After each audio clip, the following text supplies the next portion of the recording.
Howdy everyone.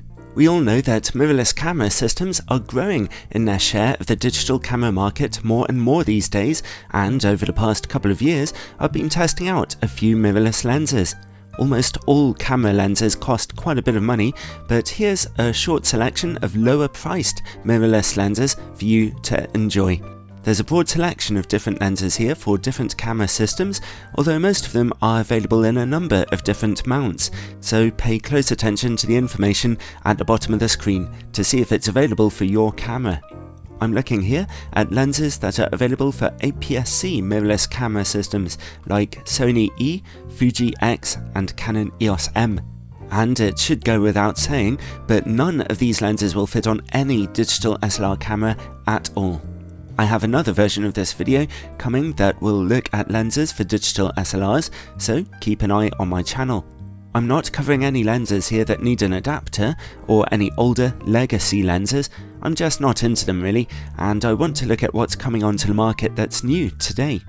This list is in order of focal length, so let's start with the Mic 6.5mm f2. It's a manual focus circular fisheye lens with a very bright maximum aperture of f2 and great image quality. It's actually very sharp.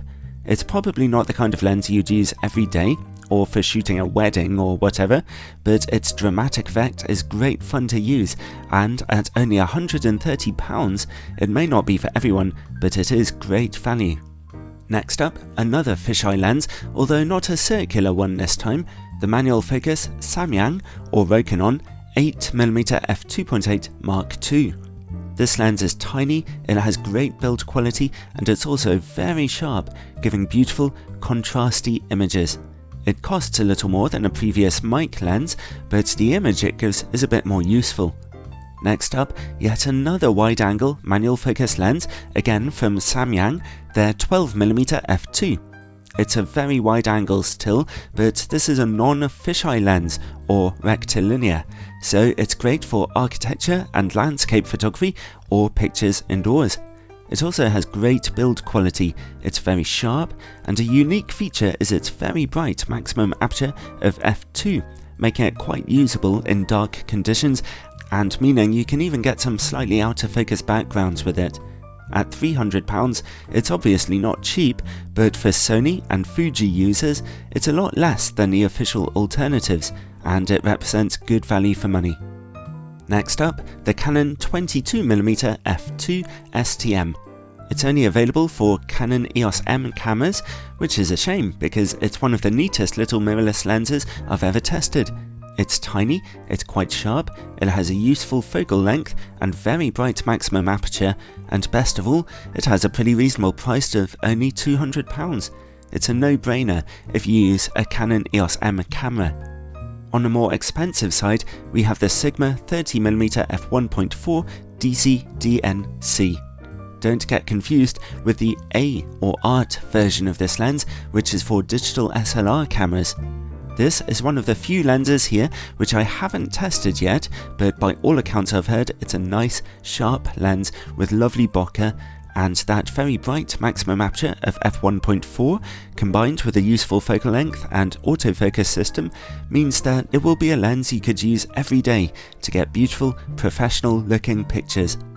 But if 30mm is what you want, but your budget is a bit lower, Sigma also make an f2.8 version of this lens for only £160. It's much smaller and lighter, naturally, and while its maximum aperture is 4 times smaller, giving you far less out of focus backgrounds and making it harder to shoot with in dark conditions, it is at least a very sharp lens. Over time, its cosmetic design changed from looking like this to looking like this. An improvement, many would say, but on the inside, it's still the same lens. For those of you who want to save even more money, there's the Mic 35mm f1.7 for a fantastically low price of only £80. With this tiny lens, you sacrifice autofocus, it's manual focus only, and it's not quite as sharp as those Sigma lenses. But it has a bright maximum aperture, meaning that, for those with the patience to use manual focus, it can get some nicely striking images for a very low price. For those of you who want a lens that could offer you seriously out-of-focus backgrounds for a very low price, the Camlan 50mm f1.1 is an astonishing bargain at only £160, although as it's another manual focus lens, it'll be a bit of a challenge to use for beginners. It's very small and has great build quality, and while it's not a very sharp lens, at f1.1 it'll work very well in the dark and give you astonishing background separation in your pictures, so it could be useful for portrait shots. As long as you're not printing the final picture very big, the lack of sharpness might not even bother you. This next 50mm lens costs more money and offers a darker maximum aperture of f1.8, which is still not bad.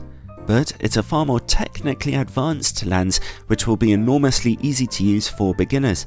The Sony 50mm f1.8 OSS is only for Sony E-mount cameras, but its autofocus, image stabilization, very sharp picture quality, and low price of only about £230 make it fantastically good value for money.